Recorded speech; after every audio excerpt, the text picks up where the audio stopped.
Meillä oli tarve saada helposti ruoka liikkumaan keittiöstä asiakkaalle ilman, että siihen välttämättä tarvitaan henkilökunnan panostusta siihen itse tarjouluprosessiin.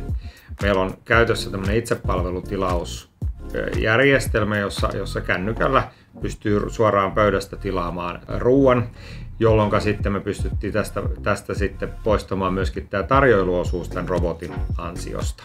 Eli keittiössä henkilökunta laittaa robotille annokset valmiiksi ja robotti vie ne sitten asiakkaalle pöytään. Robotti oli helppo ottaa käyttöön. Finnideltä saatiin hyvää apua asetusten tekemisessä ja robotin ohjelmoinnissa ja saatiin myös hyvät ohjeet, miten sitä itse pystytään jatkossa ohjelmoimaan. Robotti on yllättävän helppokäyttöinen ja ohjelmointi tapahtuu tämmöisen näytön kautta, mikä on hyvinkin helppokäyttöinen ja selkeä.